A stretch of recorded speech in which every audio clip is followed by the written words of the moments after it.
Hi medias நம்ம ஊர்லேருந்து வந்த அன்னைக்கு கபிக்குட்டிக்கு வந்து பார்த்திங்கன்னா ஸ்கூல் இருந்துச்சுங்க. பட் நாங்கள் லீவு ஏற்கனவே சொல்லிட்டோம். அதனால் லீவு போட்டுட்டான்.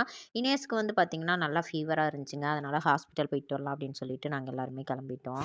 ஊர்லேருந்து வந்ததும் நல்லா தூக்கம் சொக்குச்சுங்க. கடையிலேயே வாங்கி சாப்பிட்றலாம் அப்படின்னு பிளான் போட்டேன். ஆனால் கார்த்தி வந்து மீன் வாங்கிட்டு வரட்டா அப்படின்னு கேட்டாங்களா. நாத்தனா வேற வந்திருக்காங்க அப்படின்னு சொல்லிட்டு சரி ஓகே மீனே வாங்கிட்டு வந்துருங்க அப்படின்னு சொல்லிட்டு ரசம், மீன் குழம்பு, மீன் வறுக்கலைங்க. ஈவினிங் போல் மீன் வறுத்துக்கலாம். இப்போதைக்கு இருக்கிறத வச்சு அட்ஜஸ்ட் பண்ணி சாப்பிட்டுக்கலாம் அப்படின்னு சொல்லிட்டு முட்டையை வேக வச்சு எல்லாரும் சாப்பிட்டு அதுக்கப்புறம் கொஞ்ச நேரம் ரெஸ்ட் எடுத்துட்டு ஹாஸ்பிட்டலுக்கு கிளம்பிட்டோம். கார்த்தி சின்ன பையனை தூக்கிட்டு ஹாஸ்பிட்டல் போயிட்டாங்கங்க. நாங்கள் எல்லாருமே கார்லேயே உட்காந்துட்டோம். க்ரௌடு வேறங்க. ஹாஸ்பிட்டலில் ரொம்ப கூட்டமாக இருந்துச்சு. ரொம்ப நேரம் அவனால் வச்சுட்டு உட்காந்துருக்க முடியல. முடிஞ்ச அளவுக்கு 1 மணி நேரம் வந்து உட்காந்து பார்த்துட்டா. ரொம்ப டைம் ஆயிடுச்சு அப்படின்னு சொல்லிட்டு ஈவினிங் வரலாம் அப்படின்னு சொல்லிட்டு மறுபடியும் நாங்கள் அங்கேருந்து கிளம்பிட்டோம். மருந்து எதுவுமே ஊற்றி விடல அப்படின்னா காய்ச்சல் அதிகரிச்சிருமேன்ட்டு மெடிக்கலில் மருந்து வாங்கி ஊற்றி விட்டுட்டு நாங்களும் நல்லா தூங்கிட்டோங்க.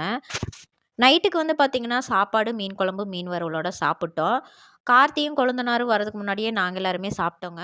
அப்புறம் நாத்தனா வந்து கார்த்திக்கு கால் பண்ணி இந்த மாரி பானிபூரி சாப்பிடணும்னு ஆசையா இருக்குன்னு சொல்லவும், பாப்பாவுக்கு வந்து பார்த்தீங்கன்னா, பானிபூரி வாங்கிட்டு, எனக்கு தட்டு வடை வாங்கிட்டு, எக்ஸ்ட்ரா வந்து பார்த்தீங்கன்னா, இந்த இலை பரோட்டா வாங்கிட்டு வந்தாங்க. பட் இந்த இலை பரோட்டால யாருமே கை வைக்கலங்க. யாருமே சாப்பிடல. ஏன்னா எல்லாருமே ஃபர்ஸ்ட்டே நாங்க சாப்பிட்டோம்.